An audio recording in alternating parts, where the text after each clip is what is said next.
ನಮ್ಮೆಲ್ಲ ಪ್ರೀತಿಯ ರೈತ ಬಾಂಧವರಿಗೆ ನಮಸ್ಕಾರ. ಇಂದಿನ ಕೃಷಿರಂಗ ಕಿಸಾನ್ ವಾಣಿ ಕಾರ್ಯಕ್ರಮಕ್ಕೆ ಪ್ರೀತಿಯ ಸ್ವಾಗತ.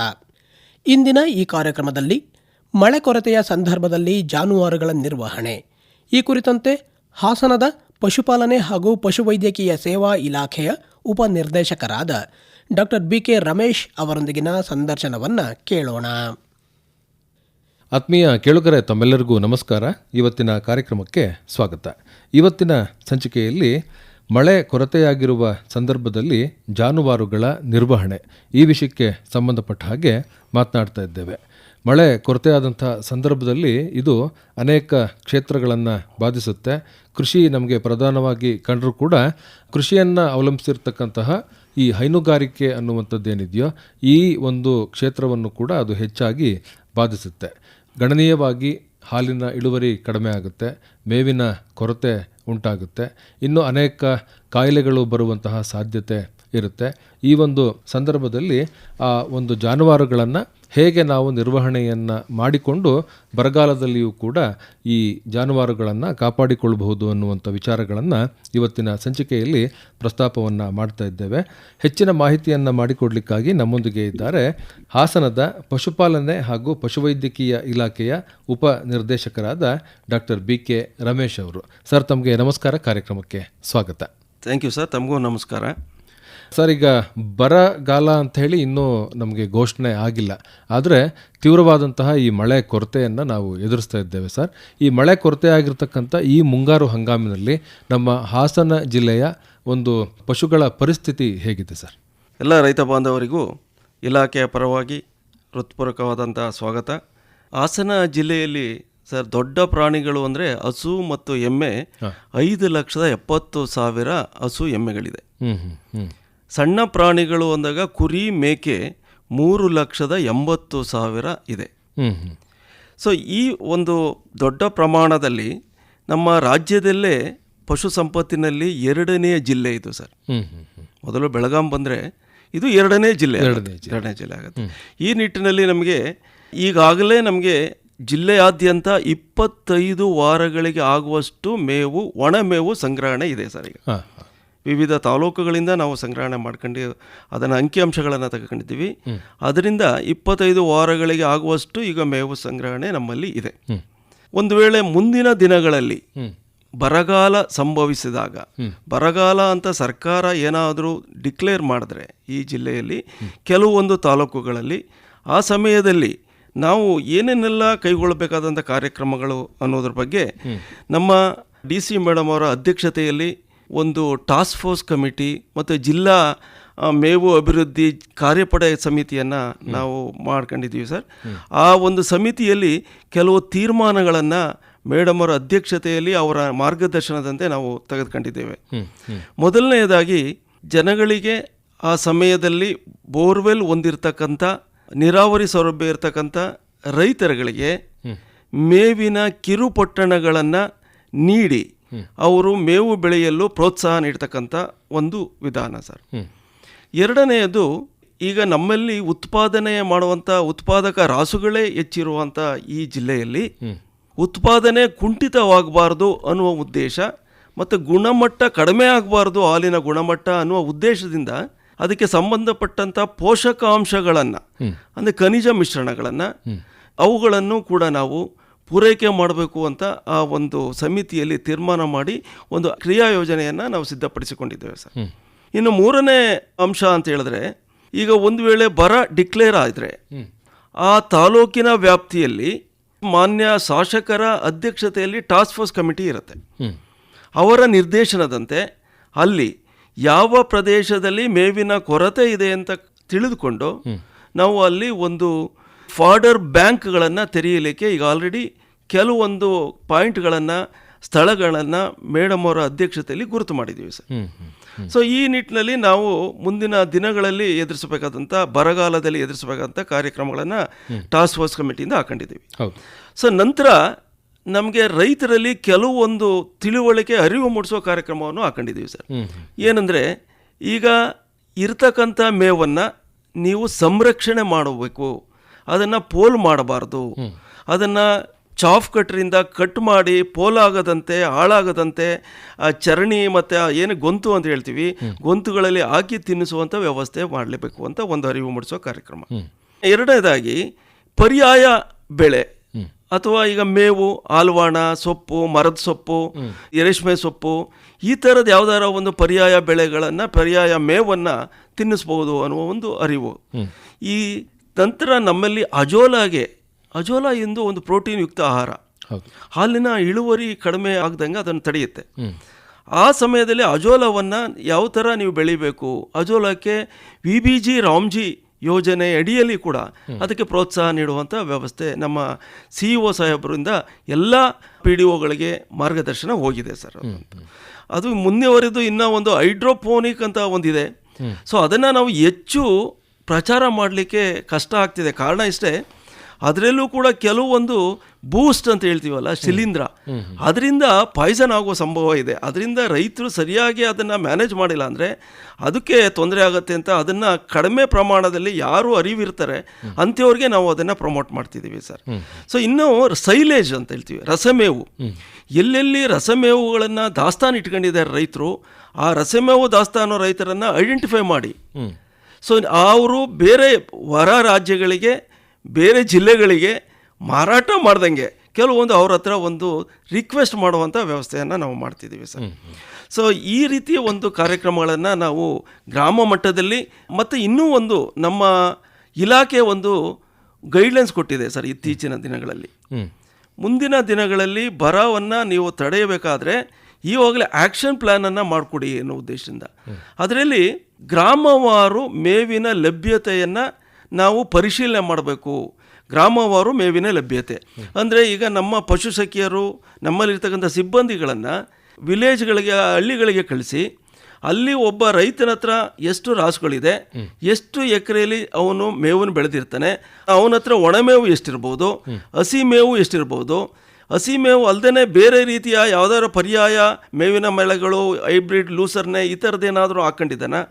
ಸೊ ಇವುಗಳನ್ನು ಒಣಮೇವು ಎಷ್ಟು ಸಂಗ್ರಹಣೆ ಎಷ್ಟಿದೆ, ಹಸಿ ಮೇವು ಸಂಗ್ರಹಣೆ ಎಷ್ಟಿದೆ, ಇವುಗಳನ್ನು ನಾವು ದಾಖಲೀಕರಿಸಿ ಅವುಗಳನ್ನು ತಾಲೂಕು ಮಟ್ಟದಲ್ಲಿ ಕ್ರೋಢೀಕರಿಸಿ ಒಂದು ಪಟ್ಟಿ ಮಾಡಿ ನಾವು ಸರ್ಕಾರಕ್ಕೆ ಮೇವಿನ ವಾಸ್ತವಾಂಶವನ್ನು ತಿಳಿಯೋಕ್ಕೆ ಕಳಿಸ್ತಾ ಇದ್ದೀವಿ ಸರ್. ನಾವು ಸರ್ಕಾರಕ್ಕೆ ಕಳಿಸ್ತಾ ಇದ್ದೀವಿ ಸರ್. ಈಗ ಬಹಳ ಒಂದು ಸಮಸ್ಯೆ ಏನು ಅಂತ ಅಂದ್ರೆ ಸರ್, ಈಗ ಮಳೆ ಕೊರತೆ ಆಗಿರ್ತಕ್ಕಂಥ ಸಂದರ್ಭದಲ್ಲಿ ನಮಗೆ ಮೇವಿನ ಕೊರತೆ ಸಾಮಾನ್ಯವಾಗಿ ಉಂಟಾಗುತ್ತೆ. ಈ ವರ್ಷದಲ್ಲಿ ಮೆಕ್ಕೆಜೋಳವನ್ನು ಏನು ಬೆಳೆದಿದ್ದಾರೋ ಅದು ಸಂಪೂರ್ಣವಾಗಿ ಅದು ಬಹುತೇಕ ಒಂದು 70% ಹೆಚ್ಚು ಈ ಬಿಳಿಸುಳಿ ರೋಗಕ್ಕೆ ತುತ್ತಾಗಿರ್ತಕ್ಕಂಥದ್ದು. ಈ ಸಂದರ್ಭದಲ್ಲಿ ಬೆಳೆ ಬರೋದಿಲ್ಲ ಅಂಥೇಳಿ ಅದನ್ನು ಕೊಯ್ದು ಮೇವಾಗಿ ಬಳಕೆ ಮಾಡ್ತಕ್ಕಂಥ ಪರಿಪಾಠ ಅಲ್ಲಲ್ಲಿ ಕಾಣಿಸ್ಕೊಳ್ತಾ ಇದೆ, ಮಾಡ್ತಾ ಇದ್ದಾರೆ. ಇದನ್ನು ಎಷ್ಟರ ಮಟ್ಟಿಗೆ ನಾವು ಮೇವಾಗಿ ಬಳಕೆಯನ್ನು ಮಾಡಬಹುದು, ಬಳಕೆ ಮಾಡಿದರೆ ಏನೆಲ್ಲ ದುಷ್ಪರಿಣಾಮಗಳು ಉಂಟಾಗುತ್ತೆ, ಇದ್ರ ಬಗ್ಗೆ ಒಂದಷ್ಟು ಮಾಹಿತಿ ಮಾಡಿಕೊಡಿ ಸರ್. ಇದು ಬಿಳಿಸುಳಿ ರೋಗ ಅಂತ ನಮ್ಮಲ್ಲಿ ಬೂದು ರೋಗ ಅಥವಾ ಈ ಥರ ಒಂದು ಬೂಸ್ಟ್ ಇಡ್ತಕ್ಕಂಥ ಒಂದು ರೋಗ ಅಂತ ಈಗ ನಮ್ಮ ಹಾಸನ ಜಿಲ್ಲೆ, ಮೈಸೂರು ಜಿಲ್ಲೆಯ ಕೆಲವು ಪ್ರಾಂತ್ಯಗಳಲ್ಲಿ ಹೊಸದಾಗಿ ಕಾಣಿಸ್ಕೊಂಡಿದೆ ಸರ್ ಮೆಕ್ಕೆಜೋಳಕ್ಕೆ. ಈ ಒಂದು ಬಿಳಿ ಸುಳಿ ರೋಗ ಏನು ಬಂದಿದೆ, ಆ ರೋಗ ಆ ಒಂದು ಶಿಲೀಂಧ್ರದಿಂದ ಬರ್ತಾ ಇದೆ ಅಂತ ಮಾಹಿತಿ ನಮ್ಮ ಅಗ್ರಿಕಲ್ಚರ್ ಡಿಪಾರ್ಟ್ಮೆಂಟಿಂದೆಲ್ಲ ಶಿಲೀಂಧ್ರದ ಬಂದಿದೆ ಅಂತ ಹೇಳಿ. ಸೊ ಈಗ ನಮಗೆ ಆ ಶಿಲೀಂಧ್ರದಿಂದ ಬಂದಂಥ ಮೇವು ಏನಿದೆ, ಅಫೆಕ್ಟ್ ಆದಂಥ ಮೇವು, ಯಾವುದೇ ಪ್ರಾಣಿಗಳಾಗಲಿ ಅವುಗಳಿಗೆ ಆಘ್ರಾಣ ಶಕ್ತಿ ಚೆನ್ನಾಗಿರುತ್ತೆ. ಕೊಳೆತಂಥ ಮೇವನ್ನು, ಬೂಸ್ಟ್ ಹಿಡಿದಿರತಕ್ಕಂಥ ಮೇವನ್ನು ಅದಕ್ಕೆ ತಾನಾಗೆ ರಿಜೆಕ್ಟ್ ಮಾಡ್ತಾವೆ. ತಾನಾಗೆ ರಿಜೆಕ್ಟ್ ಮಾಡ್ತವೆ. ಈಗ ಮೂಸಿ ನೋಡಿ ಅವು ಕೆಲವು ನಮ್ಮ ಹಳ್ಳಿಗಳಲ್ಲಿ ನೋಡ್ತೀವಿ, ನಾನು ಎಷ್ಟೇ ಮುಂದೆ ಹುಲ್ಲು ಹಾಕಿದ್ದೀನಿ ಕೂಡ ಒಂದು ಮೂಸು ನೋಡಿಲ್ಲ, ಒಂದು ಸ್ವಲ್ಪನೂ ತಿಂದಿಲ್ಲ ಇದು ಅಂತ. ಬಟ್ ಆ ಹುಲ್ಲಲ್ಲಿ ಏನೋ ಡಿಫೆಕ್ಟ್ ಇರುತ್ತೆ, ವಾಸನೆ ಇರುತ್ತೆ, ಅದರಲ್ಲಿ ಏನೋ ಸ್ಮೆಲ್ ಇರುತ್ತೆ, ಅದಕ್ಕೋಸ್ಕರ ಅವು ಬಿಟ್ಟಿರ್ತವೆ. ಅವು ನ್ಯಾಚುರಲ್ ಆಗಿ ಸೆಲೆಕ್ಟ್ ಮಾಡ್ಕೊಳ್ತವೆ. ಸೊ ಒಂದು ವೇಳೆ ಇದು ಬಂದಂಥ ಒಂದು 20%, 30%, 50% ಬಂದಂಥ ಬೆಳೆಗೆ ಅದನ್ನ ಫೋರ್ಸ್ಫುಲ್ ಆಗಿ ಏನಾರ ತಿಂದರೆ ರಾಸುಗಳು, ತಿಂದಂಥ ರಾಸುಗಳಲ್ಲಿ ಈಗ ನಮಗೆ ಮೈಕೋಟಾಕ್ಸಿನ್ಸ್ ಅಂತ ರಿಲೀಸ್ ಆಗುತ್ತೆ ಸರ್. ಯಾವುದೇ ಶಿಲೀಂಧ್ರ ಆಗಲಿ, ಬ್ಯಾಕ್ಟೀರಿಯಾಗಳಿಂದಾಗಲಿ ಟಾಕ್ಸಿನ್ ರಿಲೀಸ್ ಆಗುತ್ತೆ. ಈ ಟಾಕ್ಸಿನ್ಸ್ ಏನಾಗುತ್ತೆ, ಇದು ಮಾರಕ. ಒಳಗಡೆ ರಾಸುಗಳಿಗೆ, ಗಟ್ಟೆಲಿ, ದೊಡ್ಡ ಕರುಳುಗಳಲ್ಲಿ ಇದು ಪಾಯ್ಸನ್ ಆಗುತ್ತೆ, ಬೇದಿ ಆಗುತ್ತೆ, ಹಸು ನಿತ್ರಾಣ ಆಗುತ್ತೆ, ನಂತರ ದಿನಗಳಲ್ಲಿ ಹಾಲಿನ ಇಳುವರಿ ಕಡಿಮೆ ಆಗುತ್ತೆ. ಮತ್ತೆ ಇನ್ನೂ ಒಂದು ಅಂಶ ಅಂದರೆ ಇದು ಹಾಲಿಗೆ ಹೋಗುತ್ತಾ ಅನ್ನೋ ಒಂದು ಪ್ರಶ್ನೆ ರೈತರಲ್ಲಿ ಸುಮಾರು. ಇದರಲ್ಲಿ ಇದು ಮೊದಲನೇದಾಗಿ ಕಾಣಿಸಿಕೊಂಡಿರುವುದರಿಂದ ಈ ಒಂದು ಬೂದು ರೋಗ, ಬಿಳಿಸುಳಿ ರೋಗ ಈ ನಮ್ಮ ಪ್ರಾಂತ್ಯದಲ್ಲಿ ಪ್ರಥಮವಾಗಿ ಕಾಣಿಸಿಕೊಂಡಿದೆ. ಈ ಶಿಲೀಂಧ್ರದಿಂದ ಬಂದಂಥ ಟಾಕ್ಸಿನ್ನು ಹಾಲಿನಲ್ಲಿ ಬರ್ತಾ ಇರುತ್ತಾ ಅನ್ನುವ ಒಂದು ಇನ್ನೂ ವೈಜ್ಞಾನಿಕವಾಗಿ ದೃಢವಾಗಿಲ್ಲ ಸರ್. ಇನ್ನೂ ಸಂಶೋಧನೆ ಮಾಡಬೇಕಾಗಿದೆ. ಇದು ಸಂಶೋಧನೆ ಹಂತದಲ್ಲಿದೆ. ಬಟ್ ಇನ್ನೊಂದು ನಮ್ಮಲ್ಲಿ ಈಗಾಗಲೇ ಅಫ್ಲೋಟಾಕ್ಸಿನ್ ಅಂತ, ಇದು ಕೂಡ ಒಂದು ಬೂಸ್ಟ್ ರೋಗ. ಅಫ್ಲೋಟಾಕ್ಸಿನ್ ಅಂತ ಅದು ಈ ಕ್ಯಾಟ್ಲ್ ಫೀಡ್ಸಲ್ಲಿ, ಈ ಬೂಸದಲ್ಲಿ, ಇಂಡಿಯಲ್ಲಿ ಸರಿಯಾದ ಸಂಗ್ರಹಣೆ ಮಾಡಿದಾಗ ತೇವಾಂಶ ಕಟ್ಟಿ ಅದು ಒಂದು ಬೂಸ್ಟ್ ಹಿಡಿದು, ಇಂಡಿ ಬೂಸ್ಟ್ ಹಿಡಿದು, ಈ ಫೀಡ್ಸು ಬೂಸ್ಟ್ ಹಿಡಿದಾಗ ಅದನ್ನ ತಿನ್ಸರಂತೆ. ಆ ತಿಂದಂಥ ರಾಸುಗಳಲ್ಲಿ ಅಫ್ಲೋಟಾಕ್ಸಿನ್ ಅಂಶ ಇದೆ ಹಾಲಿನಲ್ಲಿ ಅನ್ನೋದು ಪತ್ತೆಯಾಗಿದೆ. ಅದಕ್ಕೋಸ್ಕರ ನಾವೇನು ಮಾಡ್ತೀವಿ, ಪ್ರತಿ ವರ್ಷ 4 ರಿಂದ 5 ಬಾರಿ ಕ್ಯಾಟ್ಲ್ ಫೀಡ್ ಪ್ಲಾಂಟ್ಸ್ಗಳೇನಿದೆ ಮತ್ತು ಪ್ರೈವೇಟ್ ಫೀಡ್ ಪ್ಲಾಂಟ್ಸ್ ಏನಿದೆ ಮತ್ತು ಬೂಸಾ ಮಾರಾಟಗಾರ ಏನಿದ್ದಾರೆ ಮತ್ತು ಇಂಡಿ ಮಾರಾಟಗಾರ ಏನಿದ್ದಾರೆ ಅಲ್ಲೆಲ್ಲ ಸ್ಯಾಂಪಲ್ಗಳನ್ನು ಕಲೆಕ್ಟ್ ಮಾಡಿ ಪ್ರಯೋಗಾಲಯಕ್ಕೆ ಕಳಿಸಿ ಇದು ಅಫ್ಲೋಟಾಕ್ಸಿನ್ ಅಂಶ ಇದೆಯಾ ಇಲ್ವಾ ಅನ್ನೋ ಒಂದು ದೃಢೀಕರಣ ಮಾಡ್ತೀವಿ ಸರ್. ಒಂದು ವೇಳೆ ಇತ್ತು ಅಂತಂದರೆ ಅದನ್ನು ಸೀಸ್ ಮಾಡ್ತೀವಿ, ಅದನ್ನು ಆಗ ಉಪಯೋಗಿಸ್ದಂಗೆ ತಡಿತೀವಿ. ಸೊ ಅದಕ್ಕೆ ಇವತ್ತು ಅದು ದೊಡ್ಡ ಮಟ್ಟದಲ್ಲಿ ಹಾಲು ಎಕ್ಸ್ಪೋರ್ಟ್ ಆಗದೆ ಇರೋದಕ್ಕೆ ಇದು ಒಂದು ಅಂಶ ಕಾರಣ, ಅಫ್ಲೋಟಾಕ್ಸಿನ್ ಅಂತ. ಬಟ್ ಇಲ್ಲಿ ನಾವು ಬಿಳಿಸುಳಿ ರೋಗಕ್ಕೆ ಸಂಬಂಧಪಟ್ಟಂತ ಟಾಕ್ಸಿನ್ ಇದೆಯಲ್ಲ, ಅದು ಇನ್ನು ಹಾಲಿನಲ್ಲಿ ಬರ್ತದಾ ಇಲ್ವಾ ಅಂತ ವೈಜ್ಞಾನಿಕವಾಗಿ ದೃಢ ಆಗಿಲ್ಲ. ಸೊ ಹಾಗಾಗಿ ನಾವು ಇದ್ಯಾವುದೇ ವಿಷಕಾರಿ ಅಂಶವನ್ನ ರಾಸುಗಳಿಗೆ ಕೊಡದೇ ಇರುವುದು ಒಳ್ಳೆಯದು ಅಂತ. ಈಗ ಒಂದೇ ಒಂದು ನಮ್ಮ ರೈತಾಪಿ ಜನಗಳಲ್ಲಿ ಒಂದು ಮನವಿ ಅಂದರೆ, ಜನಗಳ ಆಹಾರ ದನಗಳಿಗೆ ಬೇಡ. ಈಗ ಕೊಳೆತಂತ ಆಹಾರಗಳು ಜಾನುವಾರುಗಳಿಗೆ ಬೇಡ. ಕಾರಣ, ಜಾನುವಾರುಗಳಲ್ಲಿ ಉತ್ಪತ್ತಿಯಾದಂಥ ಉತ್ಪನ್ನಗಳನ್ನು ಸೇವಿಸುವವರು ಯಾರು? ನಾವೇ. ಅದು ನಮಗೆ ಟಾಕ್ಸಿನ್ ಆಗುತ್ತೆ, ನಮಗೆ ಅದು ವಿಷಕಾರಿ ಆಗುತ್ತೆ. ಸೊ ಹಾಗಾಗಿ ನಮ್ಮ ಆರೋಗ್ಯವನ್ನು ಕೇಳಿಸ್ಕೊಳ್ತೀವಿ ನಾವು. ಕೆಡದೇ ಇರಬೇಕಾದ್ರೆ ಜಾನುವಾರುಗೆ ಉತ್ತಮವಾದಂಥ ಶುಚಿಯಾದಂಥ ಆ ಮೇವನ್ನು, ಆಹಾರವನ್ನು ಕೊಡುವುದು ಒಳ್ಳೆಯದು ಅಂತ ನನ್ನ ಅಭಿಪ್ರಾಯ ಸರ್. ಸರ್, ಈಗ ಅದರಲ್ಲಿ ತಾವು ಹೇಳಿದಾಗೆ ಕಾಯಿಲೆ ಬಂದಿದೆ ಅಂತ ಹೇಳಿದ್ರೆ ಸೂಕ್ಷ್ಮಾಣುಜೀವಿಗಳಿರುತ್ತೆ. ಆ ಸೂಕ್ಷ್ಮಾಣುಜೀವಿಗಳು ಜಾನುವಾರುಗಳ ಆರೋಗ್ಯದ ಮೇಲೆ ಯಾವ ರೀತಿಯ ದುಷ್ಪರಿಣಾಮವನ್ನು ಉಂಟು ಮಾಡುತ್ತೆ? ಖಂಡಿತ ಯಾವುದೇ ರೋಗಾಣುಗಳು ಜಾನುವಾರುಗಳಿಗೆ ದೇಹವನ್ನು ಪ್ರವೇಶಿಸಿದಾಗ ಜಾನುವಾರುಗಳಲ್ಲಿ ನಿಶ್ಶಕ್ತಿ ಸ್ಟಾರ್ಟ್ ಆಗುತ್ತೆ, ಜ್ವರ ಬರುತ್ತೆ. ನಂತರ ಈ ಟಾಕ್ಸಿನ್ಸ್ ಏನಾಗ್ತವೆ ಅಂದರೆ ಲಿವರ್ ಡ್ಯಾಮೇಜ್ ಆಗುತ್ತೆ. ಅದಕ್ಕೆ ಎಪೆಟೋಟಾಕ್ಸಿಸಿಟಿ ಅಂತ ಹೇಳ್ತೀವಿ ನಾವು. ಸೊ ನೆಫ್ರೋಟಾಕ್ಸಿಸಿಟಿ, ಅದರಲ್ಲಿ ಕಿಡ್ನಿನೂ ಡ್ಯಾಮೇಜ್ ಆಗುತ್ತೆ. ಸೆಕ್ರೀಟ್ ಆದಂಥ ವಿಷ ಹೊರಗಡೆ ಹೋಗ್ಬೇಕಾದ್ರೆ ಲಿವರು ಮತ್ತು ಕಿಡ್ನಿ ಮುಖಾಂತರ ಹೋಗುವಾಗ ಅವುಗಳು ಕೂಡ ಹಾನಿ ಆಗ್ತವೆ. ಸೊ ಈ ಸಮಯದಲ್ಲಿ ಗಟ್ಟಲ್ದೇನೆ, ಕರುಳುಗಳ ಹಾನಿ ಆಗೋದಲ್ದೇ ಸೊ ಇವು ಈ ಒಂದು ಒಳಗಡೆ ಇರ್ತಕ್ಕಂಥ ಅಂಗಾಂಗಗಳು ಕೂಡ ಹಾನಿಗೊಳಗಾಗ್ತವೆ. ಸೊ ಈ ಸಮಯದಲ್ಲಿ ರಾಸು ತುಂಬ ನಿತ್ರಾಣ ಆಗಿ ಅದಕ್ಕೆ ಹಾಲಿನ ಒಂದು ಇಳುವರಿ ಕಡಿಮೆ ಆಗುತ್ತೆ.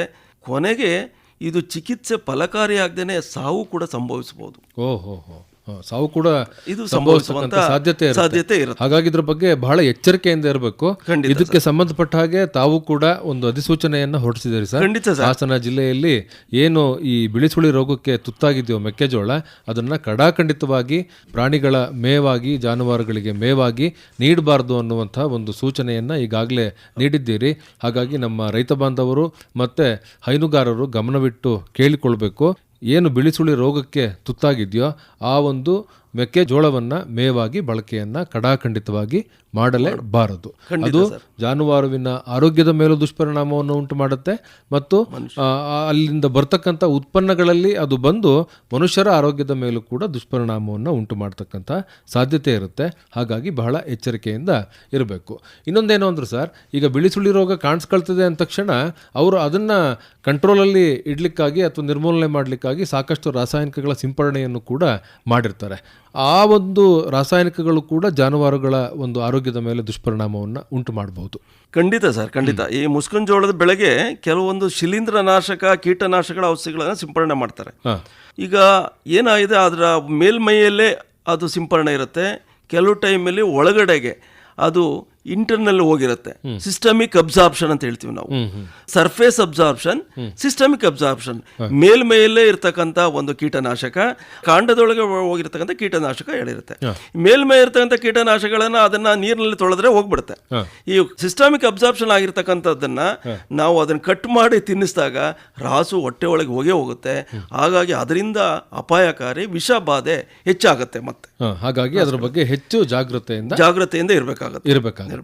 ಇದಿಷ್ಟು ಈ ಒಂದು ಮೆಕ್ಕೆಜೋಳದ ಮೇವಿಗೆ ಸಂಬಂಧಪಟ್ಟಂತಹ ವಿಚಾರಗಳು ಸರ್. ಇನ್ನು ಮಳೆ ಹೀಗೆ ಕೊರತೆ ಮುಂದುವರಿತು ಅಂತ ಹೇಳಿದ್ರು ಸರ್, ಮುಂದಿನ ದಿವಸಗಳಲ್ಲಿ ಮತ್ತೆ ಮುಂದಿನ ತಿಂಗಳುಗಳಲ್ಲಿ ಇದೇ ರೀತಿ ಮಾದರಿಯಲ್ಲಿ ಮುಂದುವರಿತು ಅಂತ ಹೇಳಿದ್ರೆ ಅನೇಕ ಸಮಸ್ಯೆಗಳನ್ನು ನಮ್ಮ ಹೈನುಗಾರರು ಎದುರಿಸಬೇಕಾಗಿ ಬರುತ್ತೆ.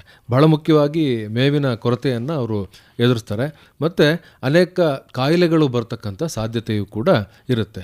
ಇವೆರಡನ್ನು ಕೂಡ ಹೇಗೆ ನಿಭಾಯಿಸ್ತಕ್ಕಂಥದ್ದು? ಈಗಾಗಲೇ ನಾನು ಮೇವಿನ ಬಗ್ಗೆ ಹೇಳಿದೆ ಸರ್, ಇದು ಒಳ್ಳೆ ಪ್ರಶ್ನೆ. ಇಂಥ ಸಮಯದಲ್ಲಿ ಎಲ್ಲಿ ಮೇವಿನ ಕೊರತೆ ಉಂಟಾಗುತ್ತೆ ಅಂದರೆ ಪೋಷಕಾಂಶಗಳು, ನ್ಯೂಟ್ರಿಷನ್ ಕೊರತೆ ಉಂಟಾಗುತ್ತೆ, ದೇಹ ದುರ್ಬಲ ಆಗುತ್ತೆ. ದುರ್ಬಲ ಆದಾಗ ರೆಸಿಸ್ಟೆನ್ಸ್, ನಿರೋಧಕ ಶಕ್ತಿಯನ್ನು ಕಡಿಮೆ ಮಾಡ್ಕೊಳ್ಳುತ್ತೆ. ಆಗ ಕಾಯಿಲೆಗಳು ಪ್ರಾರಂಭ ಆಗ್ತವೆ. ಸೊ ಮುನ್ನೆಚ್ಚರಿಕೆಯಾಗಿ ಈಗಾಗಲೇ ಕಾಲಕ್ಕೆ ನಮಗೆ ಸರ್ಕಾರದಿಂದ ಈ ತಿಂಗಳಲ್ಲಿ ಅಥವಾ ಮುಂದಿನ ತಿಂಗಳಲ್ಲಿ ಮುನ್ನೆಚ್ಚರಿಕೆಯಾಗಿ ಕೆಲವೊಂದು ರೋಗಗಳ ಕಾಣಿಸಿಕೊಳ್ಳುವ ಸಂಭವನೀಯತೆಯಿಂದ ನಮಗೆ ಸೂಚನೆಯನ್ನು ನೀಡಿರ್ತಾರೆ. ನಾವು ಇಂದಿನ ತಿಂಗಳಲ್ಲೇ ಮುನ್ನೆಚ್ಚರಿಕೆಯಾಗಿ ಲಸಿಕಾ ಕಾರ್ಯಕ್ರಮಗಳನ್ನು ನೀಡಿರ್ತೇವೆ. ಆದಾಗಲೂ ಕೂಡ ಇತ್ತೀಚಿನ ನಮಗೆ ಒಂದು ಬರಗಾಲ ಸಂಭವಿಸುವಂಥ ಸಂದರ್ಭ ಬಂದಾಗ ನಾವು ಕೆಲವೊಂದು ಲಸಿಕಾ ಕಾರ್ಯಕ್ರಮಗಳನ್ನು, ಉದಾಹರಣೆಗೆ ಚರ್ಮಗಂಟು ರೋಗ, ಮತ್ತು ಈ ಕುರಿ ಮೇಕೆಗಳಲ್ಲಿ PPR ರೋಗ, ET, ಈ BT, ಬ್ಲೂ ಟಂಗ್ ರೋಗ ಅಂತ ಬರುತ್ತೆ. ಸೊ ಮತ್ತೆ ಕಾಯಿಲೆಗಳನ್ನು HS ಅಂತ ಬರುತ್ತೆ, ಗಳಲೆ ರೋಗ. ಸೊ ಇವುಗಳನ್ನು ಈಗಾಗಲೇ ನಾವು ಲಸಿಕೆಗಳನ್ನು ದಾಸ್ತಾನು ಮಾಡಿದ್ದೀವಿ. ಈಗ ಲಸಿಕಾ ಕಾರ್ಯಕ್ರಮಗಳನ್ನು ಪ್ರಾರಂಭ ಮಾಡ್ತಾ ಇದ್ದೀವಿ ಸರ್, ಈಗಾಗಲೇ ಪ್ರಾರಂಭ ಮಾಡ್ತಾ ಇದ್ದೀವಿ. ಸೊ ಹಾಗಾಗಿ ಮುನ್ನೆಚ್ಚರಿಕೆಯಾಗಿ ಲಸಿಕೆ ಮಾಡ್ತಾ ಇದ್ದೀವಿ. ಇನ್ನೂ ಒಂದು ಮುಂದಿನ ದಿನಗಳಲ್ಲಿ ಈಗ ನಮಗೆ ಸಾಕಷ್ಟು ಔಷಧಿಗಳನ್ನು ಕೂಡ ದಾಸ್ತಾನು ಮಾಡಿಟ್ಕೊಳ್ತಾ ಇದ್ದೀವಿ ಈಗ. ಸೊ ತಕ್ಷಣ ತುರ್ತು ಸಂದರ್ಭಗಳಲ್ಲಿ ಔಷಧಿಗಳ ಉಪಯೋಗಕ್ಕಾಗಿ ಈಗಾಗಲೇ ನಮ್ಮ ಜಿಲ್ಲಾ ಪಂಚಾಯಿತಿಯಿಂದ ಕ್ರಿಯೋಜನೆ ಅನುಮೋದನೆ ಆಗಿದೆ. ಅನುಮೋದನೆ ಆಗಿ ಈಗ ಆಲ್ರೆಡಿ ನಾವು RC ರೇಟ್ ಕಾಂಟ್ರಾಕ್ಟಿಂದ ಟೆಂಡರ್ ಕರೆದಿದ್ದೀವಿ. ಸೆಂಟ್ರಲ್ ಟೆಂಡರ್ ಇದೆ. ಅದರಿಂದ ಔಷಧಿಗಳನ್ನು ಖರೀದಿ ಮಾಡಿ ಔಷಧಿಗಳನ್ನು ದಾಸ್ತಾನನ್ನು ಈಗಾಗಲೇ ಎಲ್ಲ ತಾಲೂಕು ಕೇಂದ್ರಗಳಲ್ಲಿ ಮತ್ತು ಪ್ರತಿ ಒಂದು ಹೋಬಳಿ ಕೇಂದ್ರದಲ್ಲಿರ್ತಕ್ಕಂಥ ನಮ್ಮ ಪಶು ಆಸ್ಪತ್ರೆಗಳಿಗೆ, ಪಶುವೈದ್ಯಕೀಯ ಕೇಂದ್ರಗಳಿಗೆ ನೀವು ಈಗಾಗಲೇ ರವಾನೆ ಮಾಡ್ತಾ ಇದ್ದೀವಿ ಸರ್. ಹಾಗಾಗಿ ಆ ರೀತಿಯ ಮುನ್ನೆಚ್ಚರಿಕೆಗಳನ್ನು ನಾವು ತಗೊಂಡಿದ್ದೀವಿ. ಹಾಗಾಗಿ ಭಯ ಬೀಳ್ತಕ್ಕಂಥ ಒಂದು ಬೇಡ. ಬರ ಅನ್ನುವಂಥದ್ದೇನು ಹೊಸದಲ್ಲ ಸರ್, ಈ ಹಿಂದೆನೂ ಕೂಡ ಸಾಕಷ್ಟು ಬರಗಳು ಬಂದಿದ್ದಾವೆ. ಹಾಗಾಗಿ ಬರವನ್ನು ಗೆಲ್ಲುವುದು ಹೇಗೆ ಅನ್ನುವಂಥದ್ದು ಗೊತ್ತಿದೆ. ಈ ನಿಟ್ಟಿನಲ್ಲಿ ಈ ಜಾನುವಾರು ಸಾಕಾಣಿಕೆದಾರರು, ಯಾಕೆ ಅಂತ ಅಂದರೆ ಅವರ ಒಂದು ಆರ್ಥಿಕ ಶಕ್ತಿ ಆಗಿರುತ್ತೆ ಸರ್. ಅದು ಹಸು ಆಗಿರ್ಬೋದು, ಕುರಿ ಆಗಿರ್ಬೋದು, ಎಮ್ಮೆ ಆಗಿರ್ಬೋದು. ಇಲ್ಲಿ ನಾವು ಮೇಲ್ನೋಟಕ್ಕೆ ಸಾಕ್ತೀವಿ ಅಂತ ಹೇಳ್ತೀವಿ ಸರ್, ಆದರೆ ವಾಸ್ತವವಾಗಿ ಜಾನುವಾರುಗಳು ನಮ್ಮನ್ನು ಸಾಕ್ತಾ ಇರ್ತವೆ ಸರ್. ಈ ಒಂದು ಮಳೆ ಕೊರತೆ ಮತ್ತು ಬರ ಏನಾದರೂ ಬಂತು ಅಂತ ಹೇಳಿದರೆ, ಘೋಷಣೆ ಆಯಿತು ಅಂತ ಹೇಳಿದರೆ ಅವ್ರು ಹೇಗಿರಬೇಕು ಮತ್ತು ಅದನ್ನು ಎದುರಿಸಲಿಕ್ಕೆ ತಾವು ಏನು ಸಲಹೆಗಳನ್ನು ಕೊಡ್ತೀರಿ? ಚೆನ್ನಾಗಿ ಹೇಳಿದ್ರಿ. ಈಗ ಏನಾಯಿತು ಅಂದರೆ, ನಾವು ಜಾನುವಾರು ಸಾಕೋದಲ್ಲ, ಜಾನುವಾರು ನಮ್ಮನ್ನೇ ಸಾಕ್ತಾ ಇದೆ. ಇದು ಗ್ರಾಮೀಣ ಆರ್ಥಿಕತೆಯಲ್ಲಿ ತುಂಬ ದೊಡ್ಡ ಮಟ್ಟದ ಕೊಡುಗೆಯನ್ನು ಕೊಡ್ತಿದೆ ಸರ್. ಪಶುಪಾಲನೆ, ಪಶುಸಂಗೋಪನೆ ದೊಡ್ಡ ಕೊಡುಗೆಯನ್ನು ಕೊಡ್ತಿದೆ. ನಾನು ಇತ್ತೀಚಿನ ದಿನಗಳಲ್ಲಿ ಈ ಚನ್ನರಾಯಪಟ್ಟಣ ಏರಿಯಾದಲ್ಲಿ ಒಂದು ನುಗ್ಗೇನಹಳ್ಳಿ ಆ ಪ್ರಾಂತ್ಯಕ್ಕೆ ನಾನು ಪ್ರವಾಸ ಹೋಗಿದ್ದೆ. ಆ ಸಮಯದಲ್ಲಿ ಹೋಗ್ತಾ ಇರುವಾಗ ದಾರಿನಲ್ಲಿ 2 ಜರ್ಸಿ ಹಸುವನ್ನು ಇಟ್ಕೊಂಡು ಒಬ್ಬ ಮಹಿಳೆ ರೋಡ್ ಅಂಚಿನಲ್ಲಿ ಮೇಯಿಸ್ತಾ ಇದ್ರು. ನಾನು ಕೆಳಗಡೆ ಇಳಿದು ಅವರನ್ನ ಒಂದು ಸಂದರ್ಶನ ಮಾಡಿದೆ. ನಿಮ್ಮ ಹೆಸರೇನು, ಏನು ಮಾಡ್ತಿದ್ದೀರಿ, ಎಷ್ಟು ಜಮೀನಿದೆ, ಎಷ್ಟು ರಾಸುಗಳಿದೆ ನಿಮ್ಮ ಹತ್ರ, ಎಷ್ಟು ಹಾಲು ಉತ್ಪತ್ತಿ ಆಗ್ತಿದೆ ಅಂತ. ಆಗ ಅವರು ಹೇಳಿದ್ರು, ನನಗೆ ಜಮೀನಿಲ್ಲ ಸರ್, 2 ಹಸುಗಳು ಕಟ್ಕೊಂಡಿದ್ದೀನಿ, ಜರ್ಸಿ ಹಸು.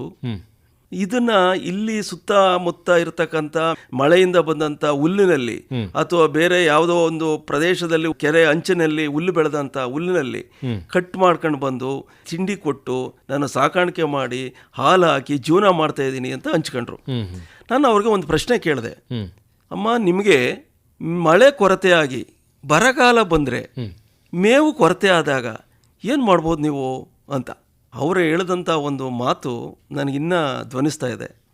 ಹಸುಗಳಿಗೆ ಹುಲ್ಲು ಕೊಡದೇನೆ ಪಾಪ ಕಟ್ಕೊಳ್ತಕ್ಕಾಗತ್ತಾ ಸ್ವಾಮಿ ನಾವು? ಹೌದು. ಆ ಸಮಯದಲ್ಲಿ ನಾನೇನು ಮಾಡ್ತೀನಿ ಅಂದರೆ, ಈ 2 ಹಸುಗಳನ್ನು ನಮ್ಮೂರಿನಲ್ಲೇ ಒಂದು 20-30 ಹಸುಗಳನ್ನು ಸಾಕಾಣಿಕೆ ಮಾಡಿ ಅವ್ರ ರಸಮೇವು ಮಾಡ್ಕೊಂಡು ಸಂಗ್ರಹ ಮಾಡ್ಕೊಂಡು ಹಸು ಸಾಕಾಣಿಕೆ ಮಾಡಿ ಜೀವನ ಮಾಡ್ತಿದ್ದಾರೆ. ಅವ್ರಿಗೆ ಮಾರಾಟ ಮಾಡ್ಬಿಡ್ತೀನಿ. ಎಷ್ಟ್ರಾಗೆ 10% ಕಡಿಮೆ ಆಗಿ, ಉದಾಹರಣೆಗೆ 60,000 ರೂಪಾಯಿ ಬೆಲೆ ಬಾಳ್ತಾ ಇದ್ರೆ 50,000 ರೂಪಾಯಿಗೆ ಮಾರಾಟ ಮಾಡ್ತೀನಿ. ಮಾರಾಟ ಮಾಡಿ ಬಂದಂಥ ದುಡ್ಡಿನಲ್ಲಿ 4-5 ಕುರಿ ಮರಿಗಳನ್ನು ತಗೊಳ್ತೀನಿ. ನಾನು ಕುರಿ ಮರಿಗಳನ್ನು ನನಗೆ ಪೋಷಣೆ ಮಾಡ್ತಿದ್ದೀವಿ.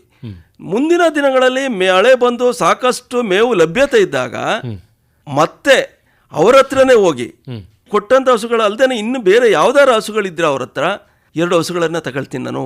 ಅವರು ಕೂಡ ಅವತ್ತಿನ ರೇಟಲ್ಲಿ ಏನಿರುತ್ತೆ 10% ಡಿಸ್ಕೌಂಟಲ್ಲಿ ನನಗೆ ಕೊಡ್ತಾರೆ.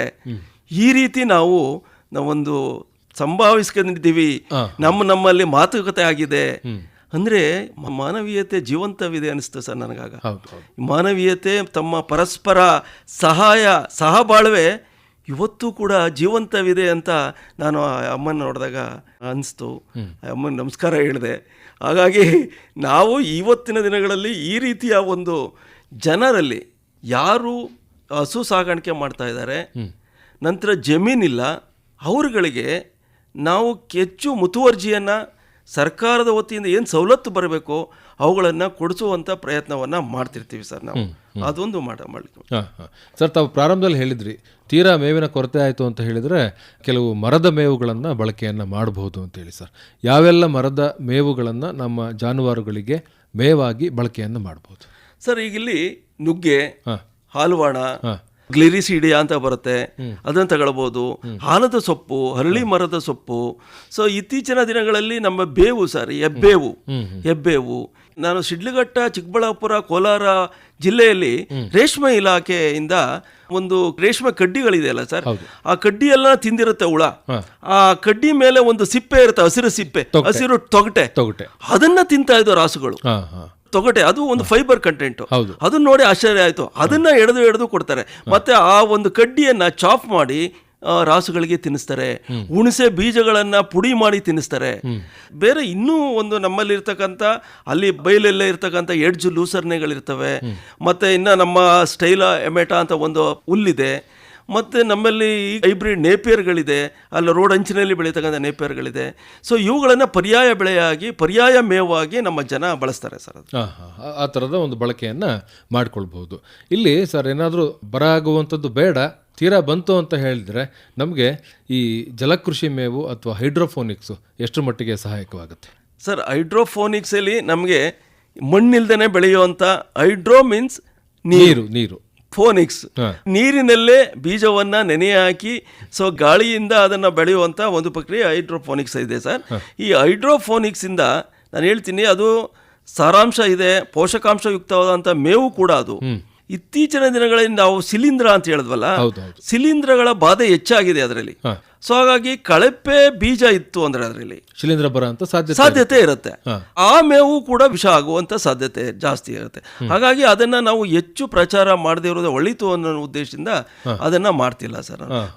ಅದನ್ನ ಒಂದ್ ವೇಳೆ ಮಾಡಿದ್ರು ಕೂಡ ಭಾರಿ ಜಾಗರೂಕತೆಯಿಂದ ಮಾಡಬೇಕಾಗುತ್ತೆ. ಖಂಡಿತ ಎಲ್ಲಾದ್ರೂ ಶಿಲೀಂಧ್ರದ ಸೋಂಕು ಉಂಟಾಯ್ತಾ ಅನ್ನುವಂಥದ್ದನ್ನ ನೋಡಿ ಅದನ್ನ ಮೇವಾಗಿ ಖಂಡಿತ ಪರಿಶೀಲನೆ ಮಾಡಿ ಮಾಡ್ಬೇಕಾಗತ್ತೆ. ಅದು ಕೆಲವೊಂದು ರೈತರಿಗೆ ಅನುಭವ ಇರುತ್ತೆ, ಅಂತ ರೈತರುಗಳು ಕೂಡ ಅದನ್ನ ಬೆಳೀತಾರೆ ಸರ್, ಮಾಡ್ತಾರೆ. ಅಂತಿಮವಾಗಿ ಈ ಒಂದು ಮಳೆ ಕೊರತೆಗೆ ಸಂಬಂಧಪಟ್ಟ ಹಾಗೆ ಏನ್ ಹೇಳ್ತೀರಾ ಸರ್? ಸರ್, ಎಲ್ಲರೂ ಕೂಡ ಬೇಡ್ಕೊಳ್ಳೋದು ಮಳೆ ಕೊರತೆ ಆಗದೇ ಇರಲಿ, ಮಳೆ ಬರಲಿ, ಸಮೃದ್ಧವಾಗಿರಲಿ.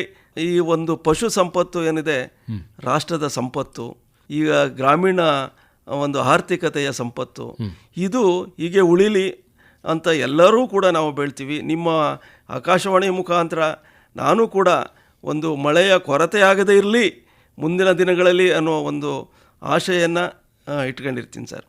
ಒಂದು ಮತ್ತೆ ಇನ್ನೂ ಒಂದು ನಮ್ಮ ಇಲಾಖೆಯ ಒಂದು ಧ್ಯೇಯವಾಕ್ಯ ಇದೆ ಸರ್, ಕೀರ್ತಿ ಕಳಶವನ್ನೇರಬೇಕೆಂಬ ಬಯಕೆ ನಮಗಿಲ್ಲ ನಿಮ್ಮಾಣೆ, ಮಾತು ಬಾರದ ನೋವು ನುಡಿಯದ ಮೂಕ ಪ್ರಾಣಿ ಪಕ್ಷಿಗಳ ರಕ್ಷಣೆ ಸಂರಕ್ಷಣೆ ನಮ್ಮೆಲ್ಲರ ಹೊಣೆ ಅಂತ ಹೇಳ್ತಾ, ಇವತ್ತು ಈ ಒಂದು ತಮ್ಮ ವಾಹಿನಿ ಮುಖಾಂತರ, ತಮ್ಮ ಆಕಾಶವಾಣಿಯ ಮುಖಾಂತರ ನಮಗೆ ರೈತಾಪಿ ಜನಗಳಿಗೆ ಇದರ ಮುನ್ನೆಚ್ಚರಿಕೆಯ ಕಾರ್ಯಕ್ರಮಗಳ ಬಗ್ಗೆ ಬರಗಾಲದ ಮುನ್ನೆಚ್ಚರಿಕೆ, ಪರ್ಯಾಯ ಬೆಳೆ ಮತ್ತು ಮುಸ್ಕಿನ ಜೋಳದಲ್ಲಿ ಬಾಧೆಯಾಗಿರತಕ್ಕಂಥ ಬಿಳಿ ಸುಳಿ ರೋಗದ ಬಗ್ಗೆ ತಾವು ಅರಿವು ಮೂಡಿಸಿ ಕಾರ್ಯಕ್ರಮ ನಡೆಸಿಕೊಟ್ಟಿದ್ದಂಥ ತಮ್ಮೆಲ್ಲರಿಗೂ ಕೂಡ ನಿಲಯದ ನಿರ್ದೇಶಕರು, ನಿರೂಪಕರಾದ ತಮ್ಮರಿಗೂ ಕೂಡ ನಾನು ನಮ್ಮ ಇಲಾಖೆಯ ಪರವಾಗಿ ಧನ್ಯವಾದಗಳನ್ನು ಅರ್ಪಿಸ್ತೀನಿ ಸರ್. ನಮಸ್ಕಾರ. ತಮಗೂ ಕೂಡ ಮಾಹಿತಿಯನ್ನು ಮಾಡಿಕೊಟ್ಟಿದ್ದಕ್ಕಾಗಿ ಧನ್ಯವಾದಗಳು. ನಮಸ್ಕಾರ. ಇದುವರೆಗೆ ಮಳೆ ಕೊರತೆಯ ಸಂದರ್ಭದಲ್ಲಿ ಜಾನುವಾರುಗಳ ನಿರ್ವಹಣೆ ಈ ಕುರಿತಂತೆ ಹಾಸನದ ಪಶುಪಾಲನೆ ಹಾಗೂ ಪಶುವೈದ್ಯಕೀಯ ಸೇವಾ ಇಲಾಖೆಯ ಉಪನಿರ್ದೇಶಕರಾದ ಡಾಕ್ಟರ್ BK ರಮೇಶ್ ಅವರೊಂದಿಗಿನ ಸಂದರ್ಶನ ಕೇಳಿದಿರಿ. ಇವರನ್ನು ಸಂದರ್ಶಿಸಿದವರು ಅರಕಲಗೂಡು ವಿ. ಮಧುಸೂದನ್.